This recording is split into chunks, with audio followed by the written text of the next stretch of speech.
આપણા પૂર્વજો પહેલા શરીર પર ત્રાજવા કરાવતા, અલગ અલગ ડિઝાઇન હોય, કાં પછી કોઈના નામ હોય, કાં પછી કોઈ પણ પ્રકારની ડિઝાઇન તે ચિતરાવતા હતા.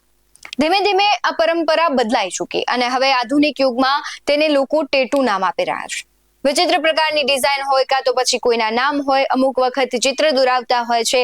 ત્યારે તમને જાણીને આશ્ચર્ય થશે કે એક રાજ્યમાં લોકો છે આખા શરીરમાં ડિઝાઇન નહીં પરંતુ ભગવાન રામના નામ લખાવે છે. શા માટે કરાવે છે, ક્યારે અને કોણ કરાવી શકે, અને તેનું જ આખું જે રહસ્ય છે તેના વિશે જ આ વિડીયોમાં વાત કરવી છે. નમસ્કાર, BS9 TV ન્યૂઝમાં આપની સાથે હું ભગવતી વિશાવડિયા. તમે ક્યારે એવું સાંભળ્યું નહીં હોય કે માણસના આખા શરીરમાં કોઈએ ટેટુ કરાવ્યું હોય, અને કરાવ્યું હશે તો કોઈક જૂજ હશે.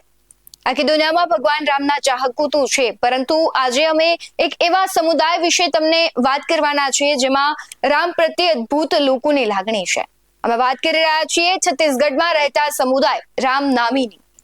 આ સમુદાયના લોકોના દરેક રોમરોમમાં ભગવાન રામનું નામ વસે છે. રામ પ્રત્યેની તેમની ભક્તિ એવી છે કે તેમના આખા શરીર પર ભગવાન રામના નામના ચૂંદડા તેમણે કરાવ્યા છે, જેને આજના આધુનિક યુગમાં આપણે ટેટુ કહીએ છીએ. છત્તીસગઢનો રામનામી સમુદાય છે, તેમના આખા શરીર પર રામ નામનો ટેટુ કરાવવા માટે જાણીતો થયો છે, અને શરીરના દરેક અંગ પર રામનું નામ, શરીર પર રામ નામની ચાદર, મોરપીંછીની પાઘડી અને માથા પર ઘૂંઘરૂનું રામનામી વ્યક્તિઓની ઓળખ માનવામાં આવે છે. જે લોકો તેમના કપાળ પર રામ નામનું ટેટુ કરાવે છે તેમને સર્વંગ રામનામી કહેવામાં આવે છે. જ્યારે કોઈ વ્યક્તિ તેના આખા શરીર પર રામ નામના ટેટુ કરાવે છે તેને નખશીલ કહેવામાં આવે છે. રામનામી સંપ્રદાય માટે રામનું નામ તેમની સંસ્કૃતિનો એક મહત્વપૂર્ણ ભાગ છે, પરંતુ આ સમાજ ક્યારે મંદિરમાં જતો નથી અને ક્યારે કોઈ મૂર્તિની પૂજા પણ નથી કરતો. આ સમુદાયના લોકો માનવ શરીરને પોતાનું મંદિર માને છે. તેઓ રામને નમસ્કાર પણ કરતા નથી.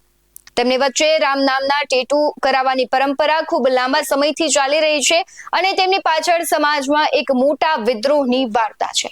કહેવાય છે કે એક સમયે ઉચ્ચ જાતિના લોકોએ આ સમાજનો બહિષ્કાર કર્યો અને મંદિરોમાં પ્રવેશવાનું બંધ કરાવ્યું. આ પછી આ લોકોએ પોતાના શરીર પર ભગવાન રામનું નામ લખાવીને વિરોધ શરૂ કર્યો. આ સમાજની સ્થાપના છત્તીસગઢ રાજ્યના જાંજગીર ચંપાના નાના ગામ ચારપરામાં કરવામાં આવી હતી. એવું પણ કહેવાય રહ્યું છે કે આ સમાજની સ્થાપના સતનામી યુવક પરશુરામે 1890 આસપાસ કરી હતી.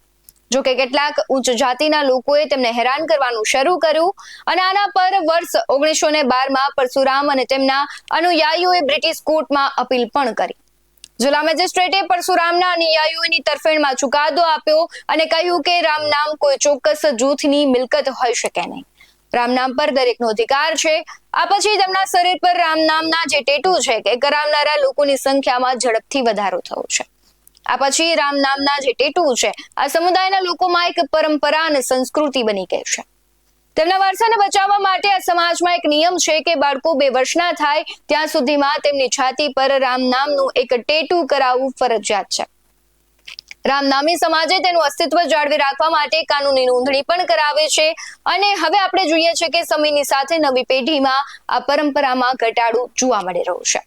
શિક્ષણ અને શહેરીકરણના કારણે યુવાનો આખા શરીર પર ટેટુ કરાવવાનું ટાળે છે, પરંતુ તેઓ કપાળ, છાતી અથવા હાથ પર રામ નામ લખાવીને તેમની સંસ્કૃતિને આગળ ધપાવે છે.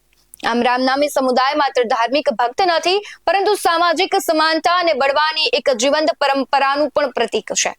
જો તમને આ સ્ટોરી ગમી હોય અને તમને જાણવામાં મજા આવી હોય, અને આવી જ અવનવી સ્ટોરી પણ તમારે જાણવી હોય, તો તમે BS9 TV ન્યૂઝની જે YouTube ચેનલ છે તેને સબસ્ક્રાઇબ કરવાનું, અમને Facebook અને Instagram પર ફોલો કરવાનું ભૂલશો નહીં. બાકી અવનવી અપડેટ્સ મેળવવા માટે આપ જોતા રહો BS9 TV ન્યૂઝ. નમસ્કાર.